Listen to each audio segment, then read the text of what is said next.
Licenciado Gastón Sal para hablar sobre un tema que lamentablemente es más frecuente de lo que uno piensa, y estamos hablando de el uso de armas y la salud mental.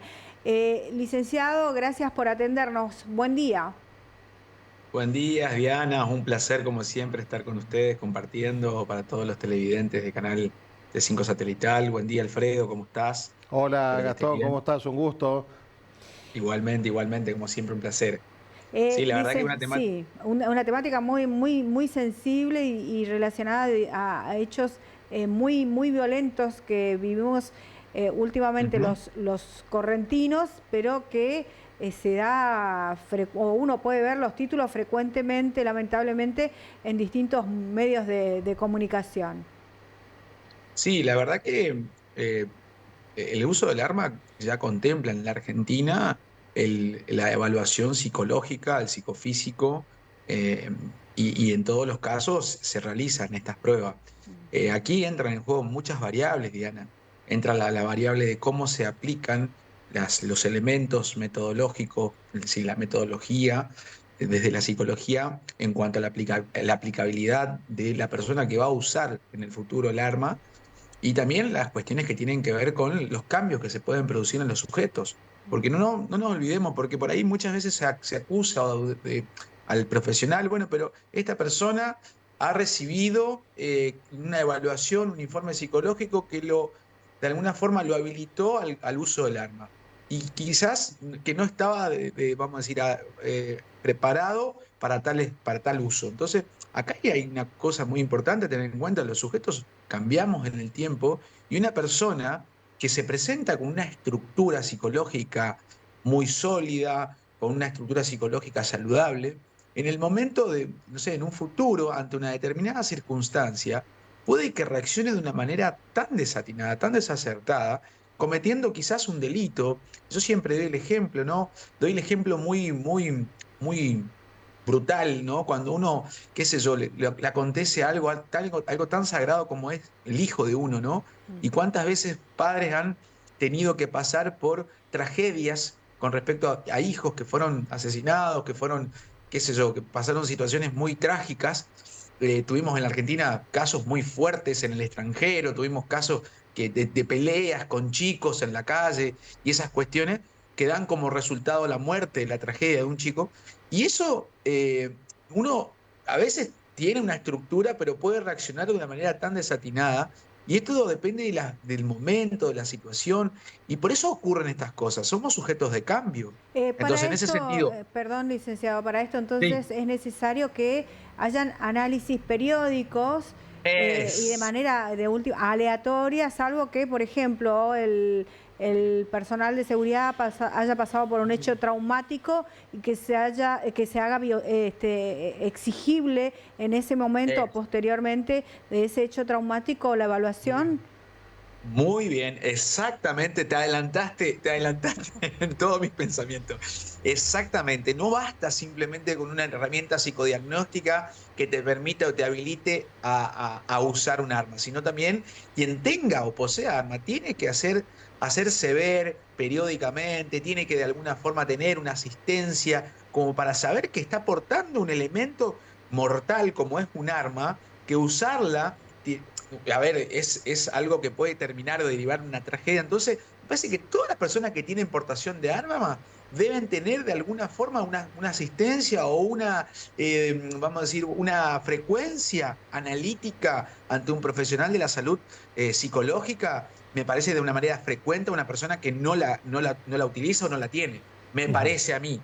Porque no basta con un elemento psicodiagnóstico. Hoy yo te puedo diagnosticar a vos que estás, según las variables, según todo lo que se estudia proyectivamente, podés estar perfecto y podés tener una estructura sólida para poder tener un arma. Pero quizás en el futuro, por determinadas situaciones, uno cambia, el entorno te cambia. De hecho, está estudiado científicamente cómo el entorno afecta directamente a todo nuestro desarrollo físico, psicológico. Y lógico, porque somos seres de alguna forma que estamos en constante adaptación y de esa manera también sufrimos los efectos de la adaptación. Imagínate, como di el ejemplo del caso brutal que un padre salga a hacer justicia por mano propia porque se siente tan apenado por la muerte de su hijo y puede pasar, yo no sé cómo puede reaccionar una persona ante una circunstancia tan brutal como la muerte de un ser querido tan importante como la de un hijo. Y así te puedo dar muchísimas razones, Diana, como por ejemplo estas razones que tienen que ver con infidelidades, traiciones, que por ahí se la toman muy a la ligera. Yo siempre cuando hablo del tema de la infidelidad trato de darle un trazo bien profesional porque sé que por ahí es una temática que se la toma con risas y chistes, pero no es una temática que se tiene que tomar de esa manera. Se producen muchas tragedias en la Argentina y en el mundo entero por determinadas razones que tienen que ver con infidelidades, traiciones, con situaciones emocionales vinculares. Entonces, no lo podemos tomar a la temática a la ligera. Tenemos que tomarnos un tiempo profesional y pensarlo, qué es lo que ocurre en en la sociología y por ende en la psicología con respecto a las personas que padecen este tipo de situaciones y que padecen enfermedades como por ejemplo la celotipia. Te doy un ejemplo. La Eso, celotipia que muy a menudo es el celo, el celo ajá. excesivo. Celotipia es el nombre, nombre técnico que Ujú. se le atribuye a una persona que padece de celos, es decir, ese exceso de afectividad ante el otro por una situación de la posibilidad de pérdida, ante la amenaza o el fantasma de pérdida. Entonces la persona excesivamente trata de controlar, trata de ejercer un dominio, un sometimiento sobre el otro, y en eso, lógicamente, cuando pasan cosas como esta, una traición a una persona que ya tiene una estructura celotípica, y a mí no me da de sorprender que tome un arma y que tome este tipo de represalia. Puede pasar. Ahora, Gastón, hablabas de que ante un hecho traumático y que las personas cambien y que ante un hecho traumático debería haber un análisis para ver si está en condiciones de portar o de usar un arma. Ahora, hay síntomas porque, a ver, hay veces que uno ve a una persona que a simple vista no tendría inconvenientes para hacer uso de un arma, pero tal vez hay cuestiones de violencia o de formas de ser que ya están subyacentes en la persona y que Ujú. explotan por alguna razón, digamos. Está buena tu pregunta. Sí, hay algunas señales. Sí, hay señales, pero te voy a contar algo. Te voy a contar algo, un dato clínico fuerte te voy a dar. Es tan difícil muchas veces detectar, por ejemplo, psicologías como la de los psicópatas o sociópatas. Es tan difícil porque son tan inteligentes, tienen tanta capacidad de esconderse detrás de determinadas máscaras que hasta a veces, como dice el dicho popular, ¿no? Hasta el mejor cazador se le escapa la perdiz. ¿No? Un dicho popular que tiene que ver, hasta el mejor analista del mundo quizás puede llegar a tener enfrente a un psicópata o un sociópata y se les puede estar escapando una mente tan perversa delante de sí. Es difícil, es difícil. Si no tenés una buena formación, es muy sencillo que esto te ocurra. Pero si tenés muy buena formación, tenés actualizaciones, te venís actualizando, es difícil que te ocurra que enfrente tuyo se te presente un psicópata o un sociópata y bueno, te des cuenta. Es como raro, sería algo raro. Pero puede que ocurra, ¿por qué? Porque la naturaleza misma de esa psicología es la de esconderse, escabullirse tan perfectamente que es como ese famoso también, ¿no? El cordero que es un lobo en el fondo, ¿no? Se viste de Claro. cordero, pero en el fondo es un disfraz para esconder a ese lobo que está y que se presenta en distintas circunstancias ante distintas formas, como por ejemplo violencia, abuso sexual, etcétera, etcétera. Y así es donde pasan un montón de cosas, Alfredo, y que, por ejemplo, a un montón de profesionales se le escapó esa perdiz o esa señal o esas señales o esos síntomas quizás que puede presentar una estructura psíquica con estas características, ¿no? Entonces imagínate ante circunstancias traumáticas, cómo puede hasta incluso reaccionar una persona, la verdad que es un impredecible. No tenemos tenemos herramienta, pero no tenemos esa bola de cristal para detectar el futuro de una otra edad permanentemente. Por eso es importante, yo siempre digo, acudir a profesionales más cuando estás en fuerzas de seguridad, ¿no? Cuando formas parte de instituciones tan exigentes a nivel psíquico como son las fuerzas de seguridad, donde tenés que de alguna forma sostener un profesionalismo que requiere de muchas herramientas racionales, que requiere de mucho autocontrol. Yo creo que es inminente y necesario que los profesionales de la salud puedan intervenir allí permanentemente. Licenciado, aquellos profesionales que intervengan en la evaluación de aquel que pertenece a una fuerza de seguridad, el tipo de testeo que se hace, ¿es diferente o requiere para el profesional una preparación especial, digo, como una especie de especialización, digamos, para poder evaluar a aquella persona que pertenece a una fuerza de seguridad o lo puede hacer cualquier psicólogo o psiquiatra? Mira, la verdad que la carrera, la formación, por lo menos hablo de la formación que he tenido yo en la Universidad Nacional de Rosario, nosotros tenemos en la formación, en el proceso de los 6 años, tenemos parte de lo que se llama psicodiagnóstico. De hecho, es una materia completa, donde te dedicas a la utilización y a la incorporación teórica práctica de herramientas psicoproyectivas, es decir, los famosos test proyectivos. Los famosos test proyectivos son los que se aplican en distintos ámbitos con distintas finalidades. Por ejemplo, el ámbito jurídico tiene una finalidad diferente, por ende vas a aplicar determinados test que no son empleables para el ámbito laboral. Entonces nosotros vamos a aplicar esos test proyectivos en función de los requerimientos institucionales u organizacionales que se tengan. En este sentido, por lo menos formaciones como la que he tenido yo, nosotros tenemos la preparación para poder aplicar. Lógicamente que podés a posteriori dedicarte a eso y hacer una especialización, que hay estudios de posgraduaciones que tienen que ver con esto. Por ejemplo, yo estoy haciendo un doctorado que tiene que ver con la utilización de un algoritmo, por ejemplo. Algoritmo que es un análisis del discurso desde el punto de vista psicoanalítico, es un psicoanalista argentino el que lo creó, y es un algoritmo que permite saber, por ejemplo, en qué estructura psíquica estamos a decir, en un corto plazo muy rápido. Entonces, fíjate vos qué interesante cómo hemos avanzado en el estudio del psiquismo, y en este sentido, por ejemplo, es interesante para utilizarlo para elementos psicodiagnósticos, por ejemplo. Vos ya te das cuenta si estoy ante un neurótico obsesivo, un psicótico o un perverso, que sería una psicopatía, o por ejemplo una persona que tiene neurosis fóbica o un histérico. Yo ya me puedo dar cuenta aplicando este algoritmo tranquilamente en una sesión o simplemente en una frase. Fíjate vos a dónde estamos.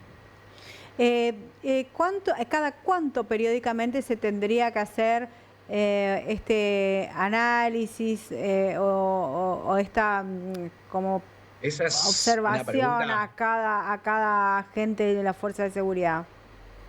La verdad que es muy buena la pregunta, compleja, ¿no? Porque creo que en personas que tienen que ver con seguridad y que tienen este tipo de exigencia o de presión de portar un arma, de cuidar esa arma, ¿no? De la familia, porque tenemos un caso como el de Nair Galarza, ¿se acuerdan? Sí. Sí. Seguramente popular, donde el padre dejaba el arma en un lugar donde se podía tomar otra persona, que eso fue más o menos lo que supuestamente ocurrió. Entonces, en ese caso me parece que porta un arma tiene que tener ciertos cuidados, y por ende me parece que debería ser un proceso, no sé, periódico, sistemático. Yo te diría, mientras permanezca dentro de la fuerza, me parece que todos deberían hacer algún tipo de trabajo psicoterapéutico. Yo te doy mi punto de vista, no quiere decir que se pueda sostener, porque es muy difícil por ahí, ¿no? Contar con todos los recursos humanos, yo entiendo eso, tanto, no solamente fuerzas policiales, sino también fuerzas militares, fuerzas de gendarmería, de prefectura. Me parece que todas esas fuerzas donde el arma forma parte de la vida familiar, no solamente la vida subjetiva, no solamente de la persona que trabaja de eso, sino también de los miembros que la componen. De alguna u otra forma me parece que requieren un trabajo sistemático que tiene que ver con, bueno, dependiendo del perfil, de la vulnerabilidad, dependiendo qué den los resultados psicoproyectivos. Por ejemplo, si es un neurótico, y, por ejemplo, que padece histeria, por ejemplo, que tiene una neurosis histérica, bueno, quizás requiere un mayor trabajo que, por ejemplo, un neurótico obsesivo. Bueno, hay una serie de cuestiones que uno puede analizar allí desde el punto de vista psicológico, que puedan permitir que, bueno, a mayor patología o potencialmente que pueda reaccionar de una manera desacertada, mayor frecuencia en el tratamiento, ¿no? Entonces eso creo que va a determinar dónde podríamos ubicar el perfil de cada uno de los vamos a decir, funcionarios, ¿no? Mencionó muchas veces tratamiento, bueno, hablamos de evaluaciones periódicas y hay una realidad que por lo menos yo lo percibí el planteo de por allí los integrantes de las fuerzas de seguridad cuando se empezó a hablar de estas evaluaciones de manera frecuente.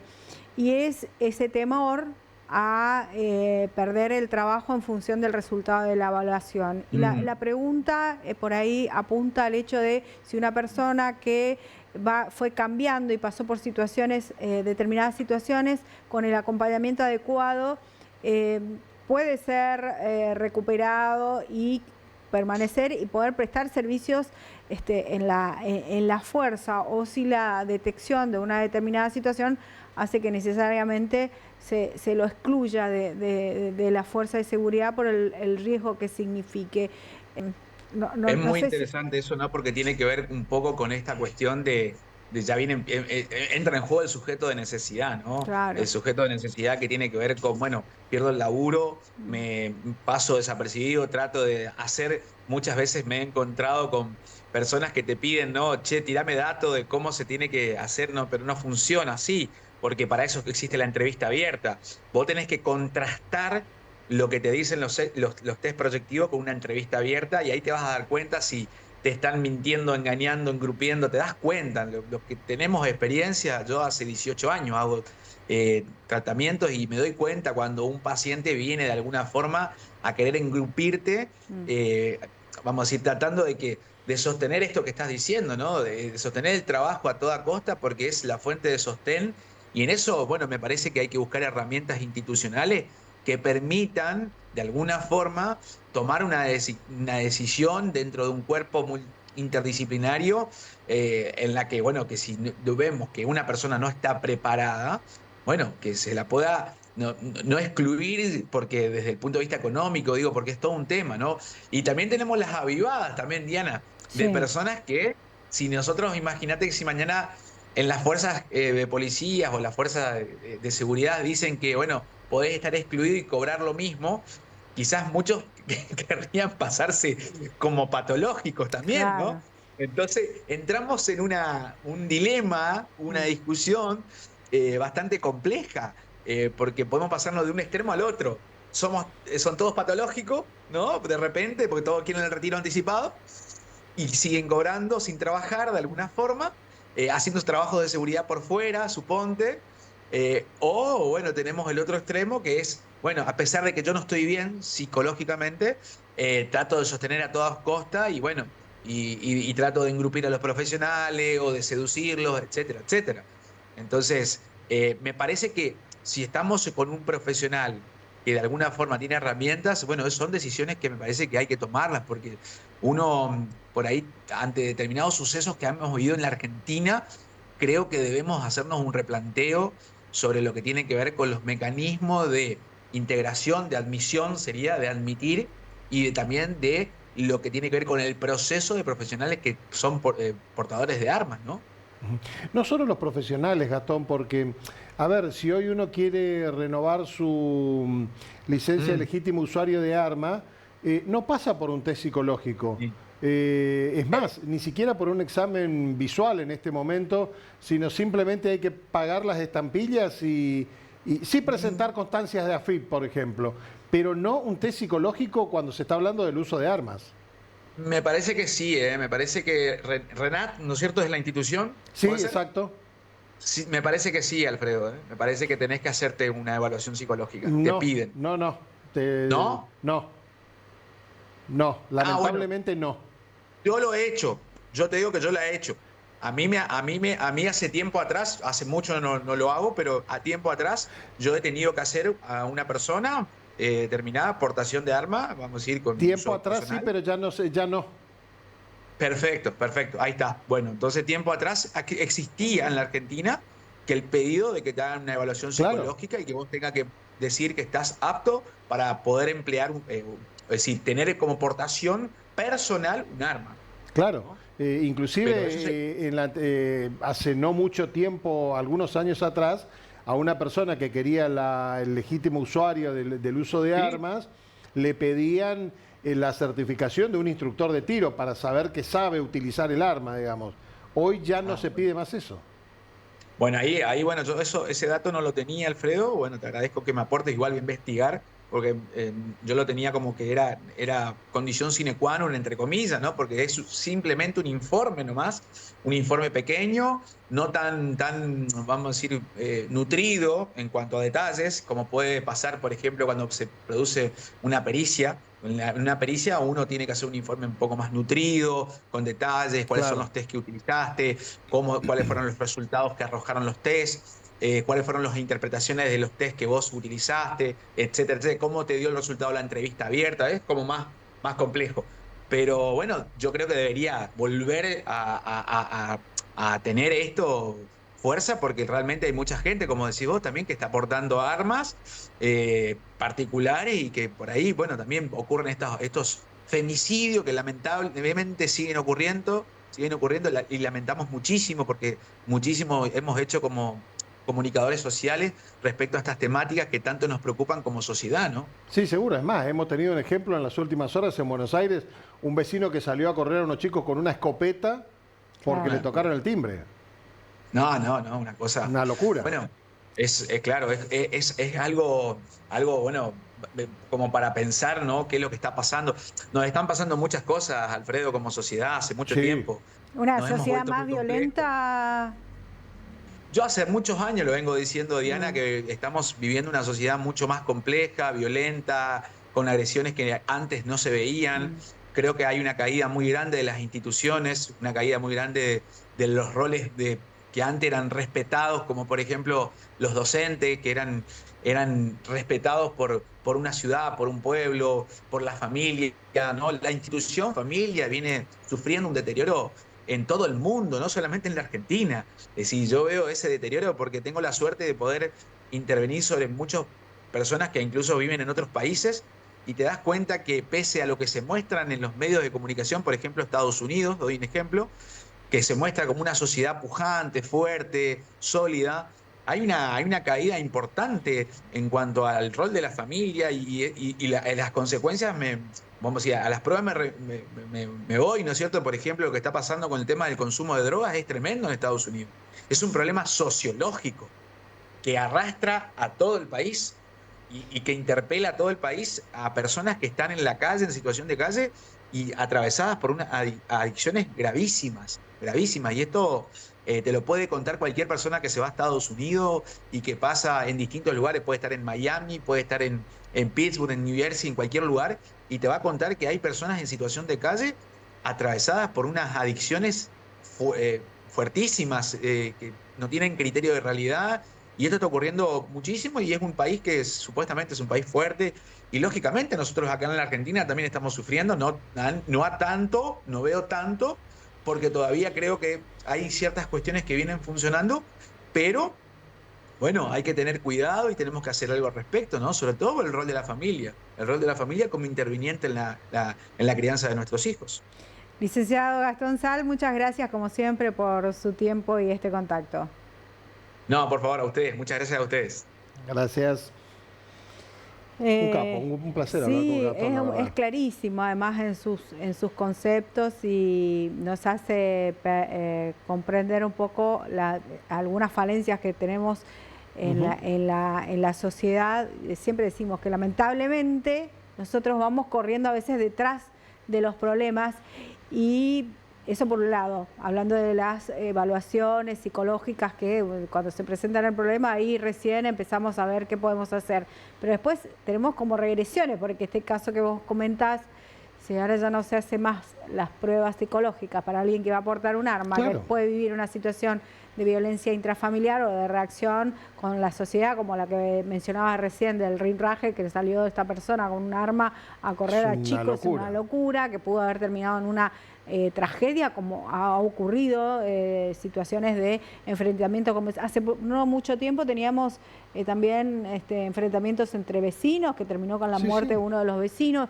Es decir, Estamos en una sociedad, como bien decía el licenciado Gastón Sal, violenta o con presentaciones de síntomas más violentos como sociedad, y de repente flexibilizamos algunos requisitos que antes al menos permitían tener un cierto control sobre la entrega de armas. Uno entiende a personas responsables. Claro, sí, seguro, pero no siempre es así. Y sí, no siempre no, es así, claramente sí. Vamos a hacer la pausa aquí en 47M, no se vaya, que ya volvemos con mucha más información acompañándolos hasta la hora 14 en la pantalla de T5 Satelital.